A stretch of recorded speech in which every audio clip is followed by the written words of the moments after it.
Hey everyone, welcome back to My Surprise Sister. I'm Lisa. I'm Cayla, and we've gone over a bit of a sum up of the whole scenario. And today we're focusing on where we came from. And as it's been alluded to, we weren't raised together, but when we did find each other, it was so eerie how similar yet dissimilar we were. There was just no question that we were related and exactly who we were related through, because there's a bit of a triangle of similarities. So wild. It really is. It really is. So let's start with you about your what would be a good sum up story. Obviously, we can't sum up 30 years in one go, but Well, yeah, thanks for making sure people knew I was well into my 30s. But I would say what's interesting is because I feel like location comes into play later. Um, I was born and raised outside of Minneapolis in a small town. I will say that I always knew that I had a biological father somewhere out there in the universe. Um, so it wasn't a secret. That wasn't a secret to me. My mom always made sure that I knew. But the day after I turned two, actually, I met my dad, the man that raised me. I paddled my little cozy coop on over to his yard. He brought me home, and he said that was the day he became a dad. And, May 29th, 1988, to be exact, he became a dad. And I need this. that is so sweet. And knowing him now, I could totally see that, of knowing the two personalities. He's a little bit more passive, and you're a little more, what's a stronger but good word for assertive? Um, so it almost was like, as your little 2-year-old brain was like, I pick you. Yeah. And I think I've done that my entire life, right? So, like I mentioned, my mom was a single mom because my biological dad was not around. And the one thing that really helped grow our family and grow me as a human, right, was the tribe and the village she created around us. She knew I needed family and that every kid just needs people to love them just because they're them. So that's how I got my mom too, which is my mom's best friend, her daughter Kelly, who is my big sister. I had my Joni and Bernie, who were like my grandparents. And I had Jason, who was like my big brother. Like I had all these people that I just kind of collected, even as a baby. So yeah, when I went over and collected my dad, right? When I was two, to me, that wasn't strange. He was like, okay, yeah, you're mine. And he just fell right into the tribe. I thought you were going to say your trap. Um, I mean, one way or the other, right? right. Even though their their marriage didn't work out. I mean, they divorced when I was like 8, so they're maybe married 5 years. He is my dad. He was at every school conference, every dance thing, everything. I once got sick in a restaurant and he followed me into a woman's bathroom to hold my hair while I vomited. Like, He's a real he was dad. my dad. He is my dad.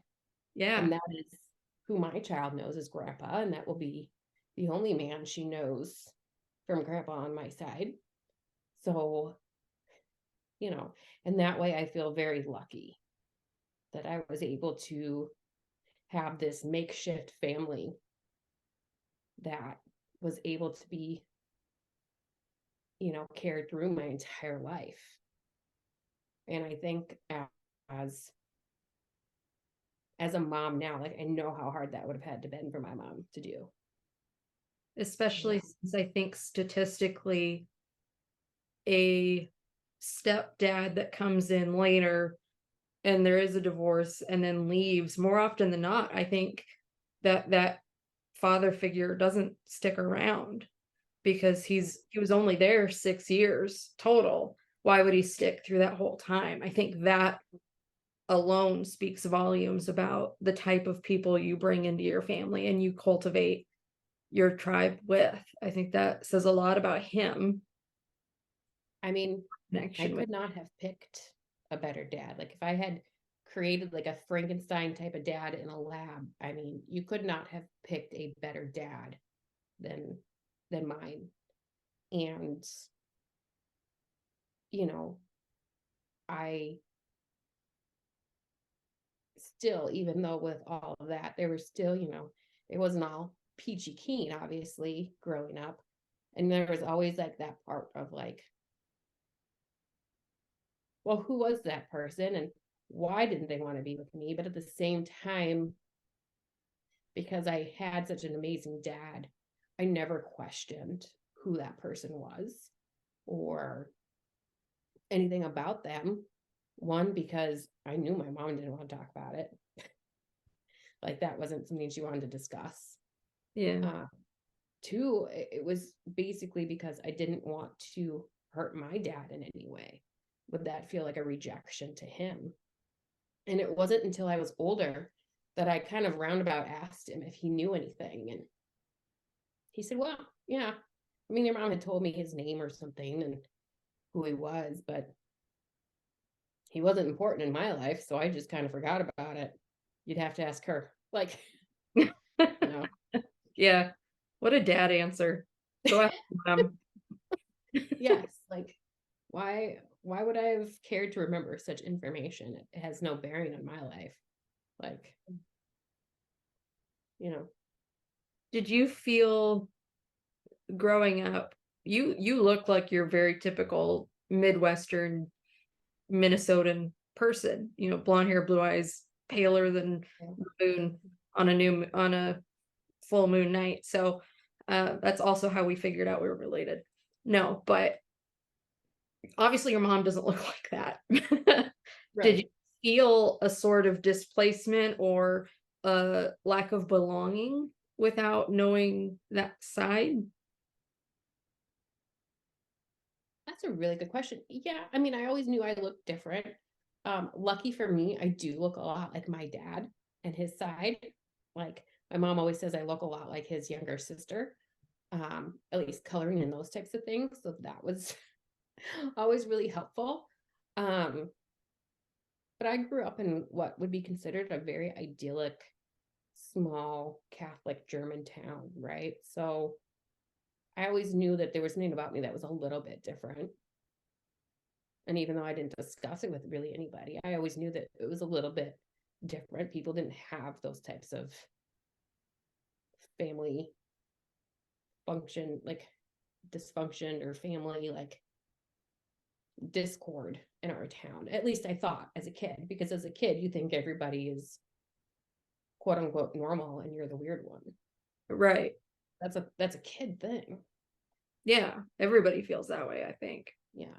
And then I think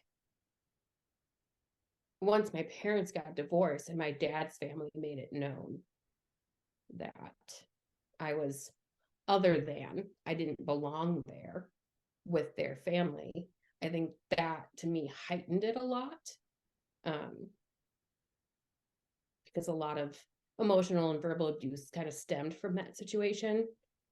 So that was difficult because I always thought like I had,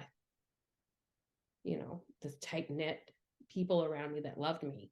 And it was the first time in my life that I learned somebody that you thought loved you could turn like that on a dime and you can be outcast and they wouldn't look back. Like you just be left in the dust. And I had never understood or witnessed anything like that before in my life. And so to deal with that at preteens, early teens wasn't the most idyllic situation, right? Sounds really rough. How did your parents handle that emotional destruction? Yeah. Really the best word I can come up for that. I think it was very hard for my mom because she had two options, right? One, don't let me see my dad anymore because the person that was causing this discord in my life lived with him, or let me see my dad and be prepared for me to come home crying because the person that was causing this was my dad's mom, right? And so she went from being very close to me when I was little, played with me, talked with me like your typical grandma.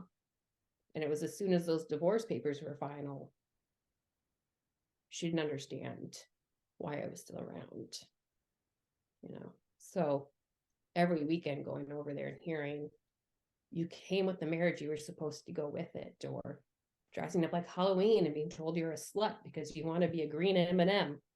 Might have been the blue one that year. I don't remember. But just the relentless, you know, coming after you as a kid. You think you're the crazy one because now look at you. The first person that was supposed to just love you unconditionally, your biological father, right? Gone. Never met him. And now this person who had loved you your entire life, you thought, and was an integral part of your life, boom, gone. So it was really a time of just figuring out how relationships worked. And even now, I think it probably impacts the way I deal with people because you just don't know. Oh, I bet that sticks with you. Yeah. My poor husband. I think that should be the theme of our whole series is our poor husbands. Yeah. But, and I don't want to give, you know, her more power than she should have had. But I think it's a good example of how, you know, that type of emotional abuse and things, it does affect the way your brain develops and the way you behave. You know this because we've done therapy. We're big proponents of therapy and paid friends. Heck yeah. So, you know, it impacts a lot, and it definitely impacted, you know, even how we got to know each other. Oh yeah. I could see how it trickled through into our first probably year. Mhm. Yeah. And I know, like, for me, my whole life, like I said, I knew that this man was out there. I knew he had at least one child besides me. Didn't know anything else. But and like I said, the running theme was he just wasn't ready to be a dad. There's nothing bad ever said, but that was it. Yeah. There was no more questions, no more explanations, like that was it. And so that's the running dialogue that I would tell myself in my head whenever I would question, like, oh, he just wasn't ready to be a dad. Had nothing to do with me. Move on to the next. But I feel like on your side of the thing, it was completely different because you had no clue about Yeah. this other life that your dad had, right? Before you. And Right. so what was growing up like now that you know that there were so many different secrets and untold things? Like, how does that shape how you look at your childhood? Um, surprisingly, it doesn't shape anything differently. Really? Yeah. So I've made jokes that when you've explained he wasn't ready to be a dad, I've made a joke before about, oh, well, that didn't change. For whatever reason, they weren't prioritizing us. And when I say us, I mean me and then my full sister. My parents had a daughter, and then 2 years later, I was born. She's not a part of this. She's aware, obviously, of Yeah. everything, but I respect her stepping aside and not wanting to be a part of this process because this is This is rough on my end, if I'm honest, because we went through a lot of abuse. You name it, we went through it, basically. So this part of the story is kind of rough for me to talk about, but the big thing was there were always secrets. That was a known thing.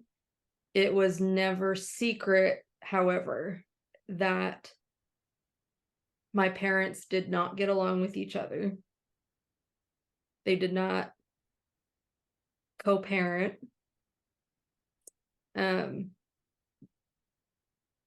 They separated when I was 4, and we moved across the country from the Midwest to Arizona, where I was mostly raised. And then through the court system, took forever for the divorce to actually finalize. It actually took 10 years. Oh, wow. I Yeah. didn't know that. People talk about how divorce proceedings are rough on a kid, and those are normally 6 to 9 months on average, and we did it for a decade. What was the reasoning behind that? Like, how was that? There was a lot of secrecy about income, about who was going to have custody. And with Did they both want you? Did you feel like they both are fighting to keep you? Or was it fighting over? Did it feel like it more of a as a kid, we were responsible? weapons.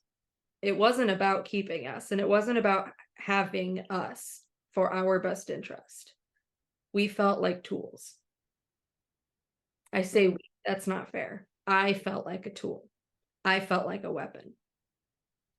And in both situations, it wasn't healthy.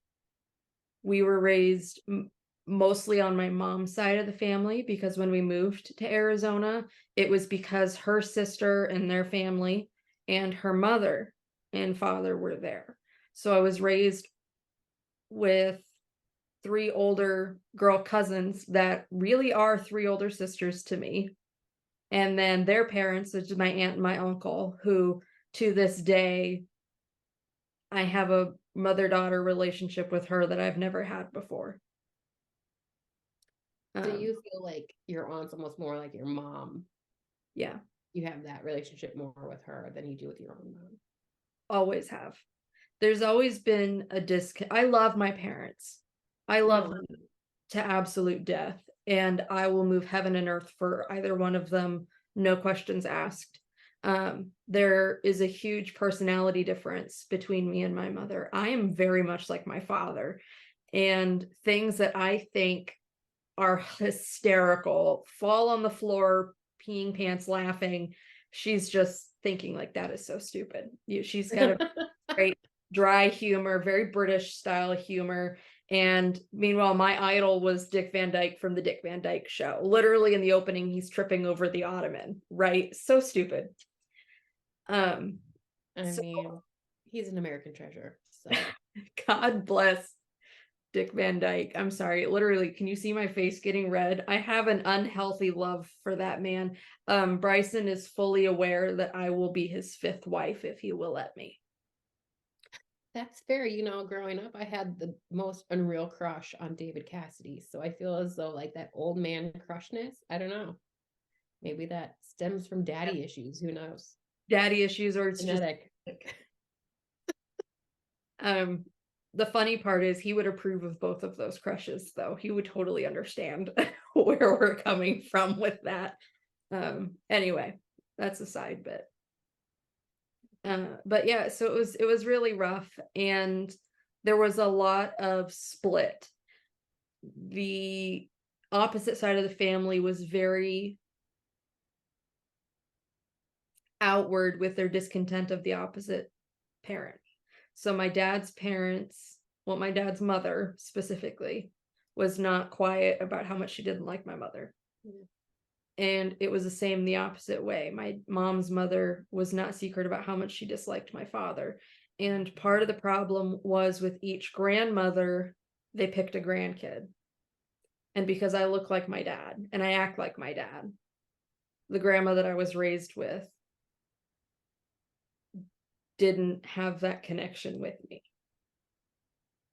And it was painfully obvious that I was bottom of the barrel. Partially because I'm sure I had a lot of behavior problems. We were neglected as kids socially, so behavior problems was probably the number one issue. And do you feel like that was your behavioral problems, like more like acting out, being kind of like needing that center of attention type energy, or what? No. How did that manifest in you? For me, we literally didn't know any better. We were at daycare dawn to dusk, and the daycare was not a quality one.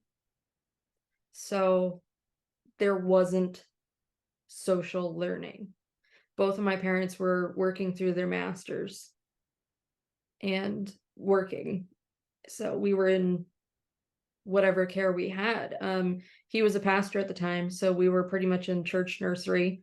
Or I just think, no, like, side note,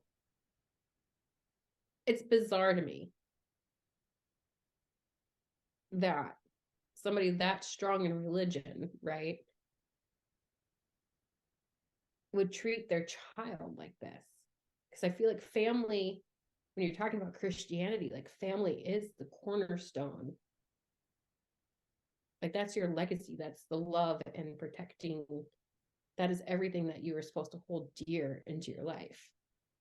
Or did I read a different Bible? so I've got a two-part answer for that. Okay. So on both sides of my family, they are religious heads. Mm-hmm. Everybody and their dog are pastors. Everybody and their dog was raised in the church. And everybody and their dog has the religion as their central part of their home. Okay. Now, you shared with me some wise words that a very influential woman in my life shared with you. And this is, I'm bringing it up because it's perfect. There are two types of Christians. There are the type of Christians that live by what Jesus said and wanted, who love and share and give. And then there are the type that use religion as a tool for whatever gain and whatever makes them feel bigger. A lot of my family were the latter. Okay. And something I have come to feel is my truth in my perspective of my parents. I don't know. We're not in a position to talk about it.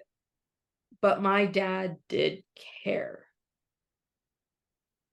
And he is the type of person who, very much like me, is very, very much run on emotion. And when you've hurt someone, it breaks you. And it is much harder to face your mistakes and to face the pain that you've caused than it is to just do the minimal and move along in what you need to do with life to be able to sleep at night. I do firmly believe in my heart that he has that love and that care, but doesn't have the tools to be able to live that way thoroughly. Mm-hmm. So growing up, I felt loved from my dad, for sure. But it also was not enough to keep him from hurting us emotionally in the wake of his actions. Not directly. He never intentionally went out of his way to hurt us, but we were in the wake of poor decisions. So do you feel like those decisions I mean, I don't know if it would feel differently one way or the other, but do you feel like the decisions that your parents made, do you think they made them without even thinking about you guys? Like the consequences, like what would the consequences you guys would have and how it would affect you versus them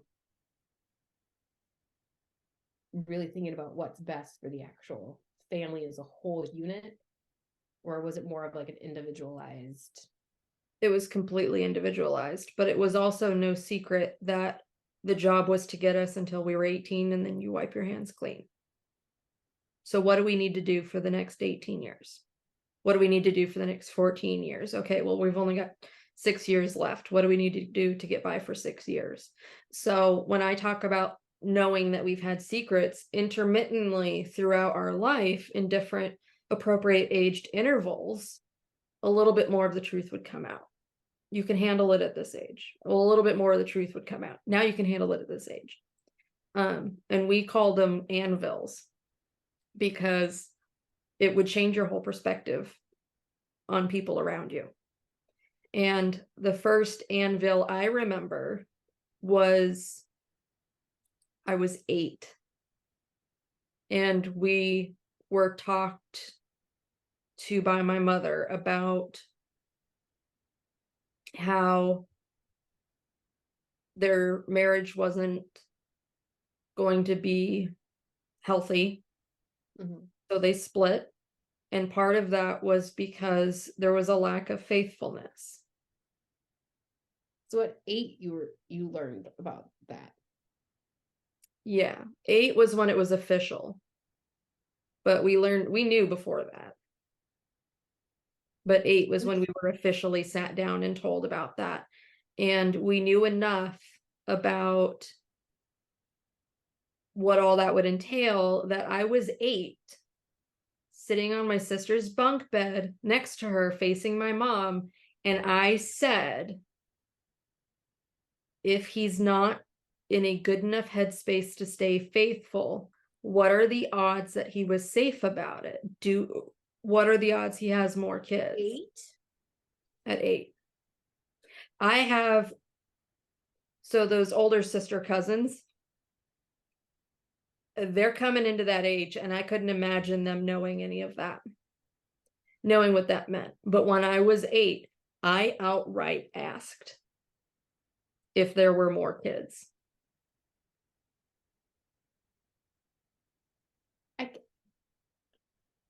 I don't think I've shared this story with you before. No. How at 8?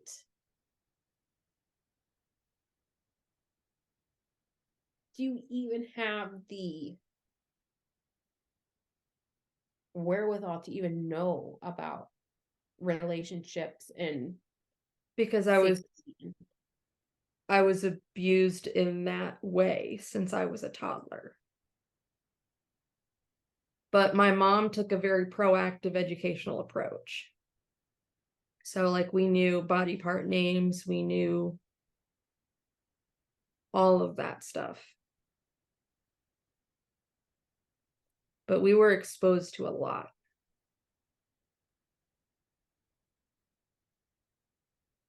And so I was fully aware of all of that fun stuff long before I was 8, to the point where it was normal conversation when she brought that up. And your parents didn't know this was going on. I'm under the impression they did not know.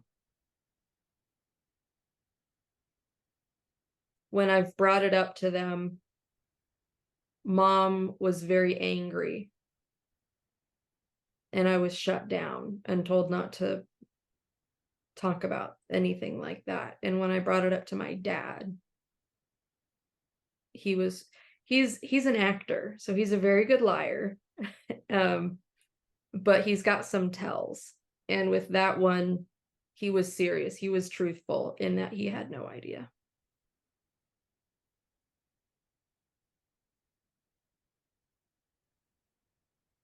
So Cayla, like I can't even imagine. Do you do you hold like resentment to your family, like your parents? Like how do you have an adult relationship with your parents after all that? I don't. Well, two-part answer. I hold resentment in how it was handled when I tried bringing it to attention. Mm-hmm. There is no way I'm going to sit here and blame them for what happened to me, because if they knew, they would have stopped the whole thing. They wouldn't have exposed me to that. Since then, I mean, that was one of many, many, many factors of an unhealthy relationship with my parents. Okay. So for years, literal years now, I've not spoken to either one of them. The dynamic never changed. In fact, it kind of got worse.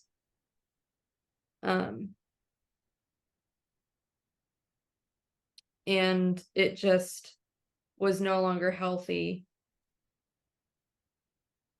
to be exposed to that and to force myself to be hurt on a regular basis just so I could say that I've talked to my parents. I have to say that takes an incredible amount of strength and wherewithal that I don't think many people, I know I wouldn't have that ability to walk away and to put myself first like that. That takes a lot of strength and power within you to do. I appreciate it. My instinct is to tell you why you're wrong. I need to just practice on just taking it at value. I mean,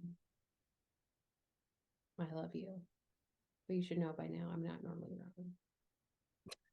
No, I'm just kidding. You're the big sister. You have to be right. That's part of your role, right? I know you're not used to that, but is that what comes with this? Because that I could get used to. yeah, a sense of authority. Yeah. I know I've said it before, but I hate that you had to go through that and that I wasn't there.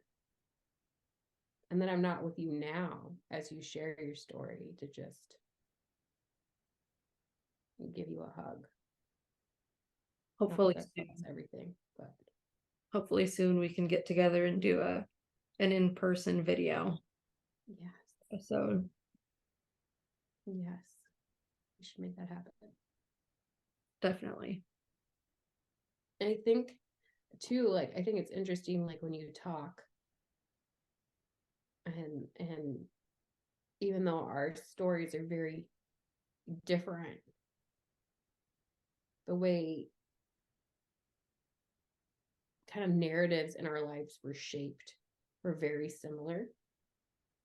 As in, the running line on my end was, okay, he's not ready to be a dad, so he just decided to go. And the way you describe your parents was, they're not ready to be parents. They have to get their own lives together. But they were locked in. Yeah. And I think another part when you were talking about the impact of being told that you didn't belong and that you shouldn't have been there. I've lived that firsthand too. So even though we came from two very different situations, that's a shared feeling. That's a shared experience that we shouldn't have had to have. Yeah. But I think it shaped into a level of empathy that we have for one another. Mm-hmm. And I think too, one of the things that I love about you is that level of empathy and care for others, whether they're human or animal. Mostly animal. I mean, you're better than humans most of the time, but that level is higher than the majority of people that you come across in life.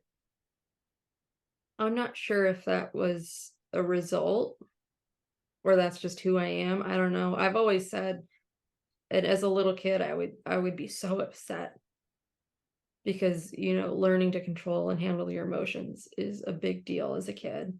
And with the trauma that I went through and all of that, it was not an easy task. And I always felt like I feel more than other people. I feel stronger things. Everybody feels happy, but I'm not happy. I'm elated. Everybody feels anger. I'm not angry. I'm furious. It's a stronger end of the spectrum. And I don't know if that is a result of something or if that's literally just in blood and how I'm built. That's really interesting that you say that, because I feel like I experienced that too. Like I'm like deliriously giggly, or I'm sobbing in a corner, and I've always been told it was like ADHD situation, like regulating emotions and those types of things. But I've also been told too, like in therapy, like that's a trauma brain response, right? Like you play certain dialogue and narratives in your head over and over, and they can either really explode how you're feeling in a good way, or like implode you in such a negative strong way. And it's what you decide to tell yourself, and what ends up going on repeat that day, because it can be by day or by hour. Yeah. I think that's one of the sadder ways that we are very similar. Tell me about, I think it's interesting. You were much more engaged, I think, in a religious community than I was. But I think it's interesting how religion played such a major part in each of our lives. Like for me, religion didn't come into play until it was used against me, right? Like I never had the warm fuzzies about organized religion, because I was told, by my dad's mother mainly, you don't go to our church, you're going to hell. You're a heathen. When my aunt died from cancer, she was like, please don't think she went to heaven. Right. Is what I was told. And that was 20 some years ago, and that still pisses me off. Like that happened yesterday. But so like I always had that kind of feel about organized religion. Mine was the And same. so like, but did you get the warm and fuzzies? Like do you like subscribe to any of those, or did it completely turn you off to organized religion like it did for me? It did for a long time. We didn't, I say we, like the plural, like the Queen of England plural, right? Sorry, King of England. But I definitely did not have the warm and fuzzies. Mom did not raise us in the church Okay. because she knew how toxic it can get. However, there was still a huge, huge impact because dad obviously was a pastor. So then when we left, we moved to Arizona where her parents were and her family was. Well, grandpa was a pastor too. So it was always, and dad's mother was a pastor. So there was the whole reason my parents got together is because both sets of my grandparents were heads of the Midwestern portion of our religion, of our denomination. And grandpa on my mom's side specifically, like people know him. When we lived in the village in Alaska for a year, we went to a church and I dropped his name, and I swear this guy came out of the ceiling like Mission Impossible. And I was like, you say this name? And I'm like, oh gosh, yeah, why? And he's like, I know him. You have to come to our house. And he literally takes me home with him after church. And I meet his wife. And he said a catchphrase. He's like, let's see if she knows who I'm talking about. And he said, good stuff, Maynard. And she looked up and said his name like it was like a ghost of like, is it true? Yeah, my grandpa. Yeah, that's my grandpa. So, and I make jokes when I go back to like Iowa to visit, depending which last name I use, somebody knows me because they know both sides of my family. So religion is huge, even though we weren't actively raised in the church, going on Sundays, going to Sunday school, going to Wednesday Bible studies. It was a major part of my life. And it was not a fun part of my life because we were kept separate. The impact of it was all there, but we were kept separate enough that we felt alienated from it.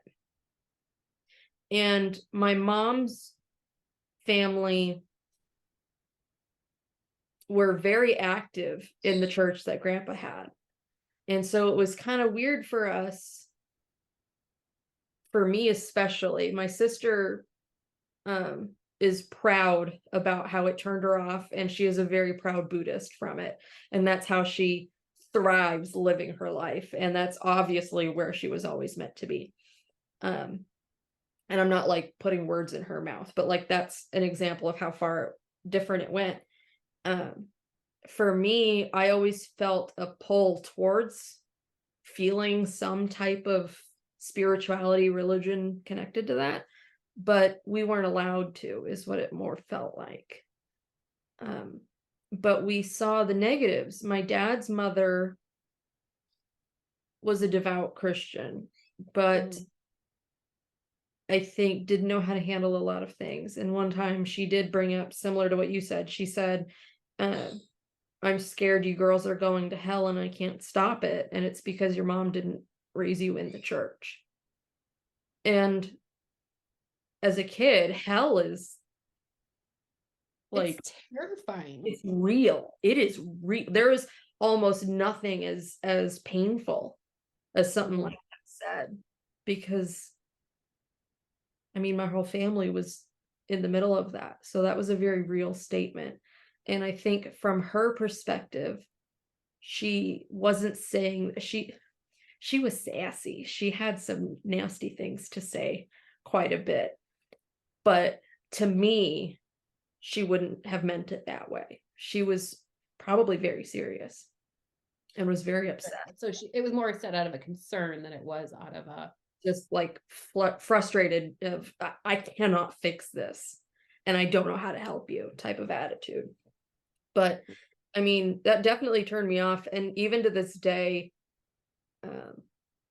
I don't talk about my religious views hardly at all. I'll say it in passing to some people, but when it comes to my family, I will not talk about it with my family. I definitely identify as Quaker. Yes, we exist. No, we don't own the oats. And no, we are not like the Mennonites and Amish. Those are the three quickest questions we get asked when we say Quaker. No joke. I won't ask about the oats because that's Bryson's parents always ask if we can get discounts on oats and are very disappointed that I can't. But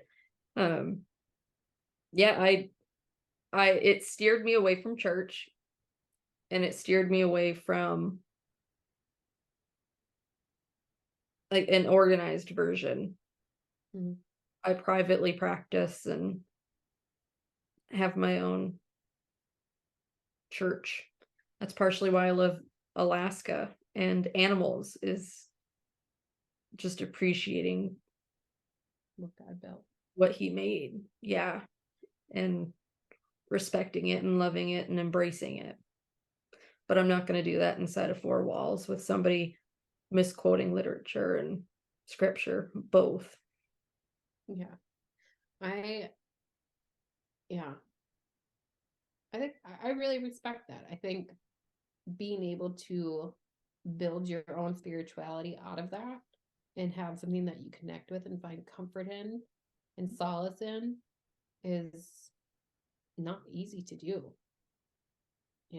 especially when you have the forces around you saying, no, no, no, this is how it's supposed to work and this is how it's supposed to go.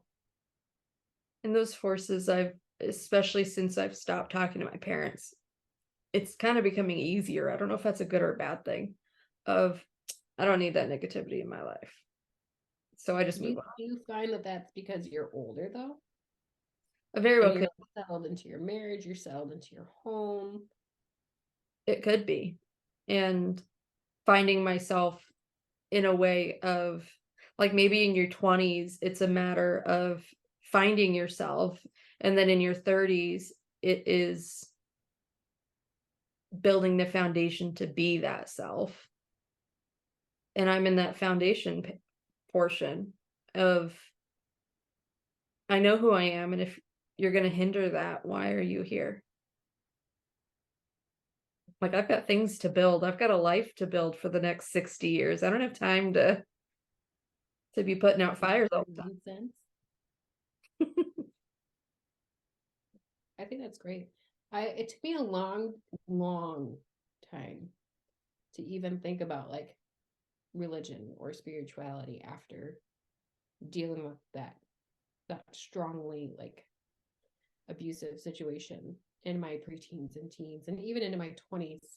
I mean, it didn't stop until I finally walked away and said, no more. I will not see you. I will not speak to you. And it had to come to such a head that, I think that would have been the only way that I walked away. I don't think I ever would have just woke up and be like, you know what? I don't need this, or I don't want this in my life. I think it had to come to such an overwhelming like pinnacle for me to be able to say, you know what, Dad, like I need my relationship with my dad is so much stronger now. I love being able to go over and see him. I love talking to him all the time. I talk to him daily, sometimes multiple times a day. I don't think I would have had that had I not cut his mom off, because I just don't think I would have had that strength to be like, not for me. It took a meltdown of epic proportions at a Christmas gathering of all places for me to walk away. I think the one thing that I've learned about abusers and negative people through my paid friends, I like to call therapists, is to us it's such a huge moment in our life, and for them it was Tuesday. They don't know. Oh They yeah. have no comprehension, no clue. Like I said, we weren't really that close, but we spent time around each other. It wasn't abnormal to drive down a few hours when we weren't living that far apart. And like for my 25th birthday, even though birthdays weren't a big to do, it just happened to work out that they were going on a trip and she was flying my sister in to watch the house and the dogs.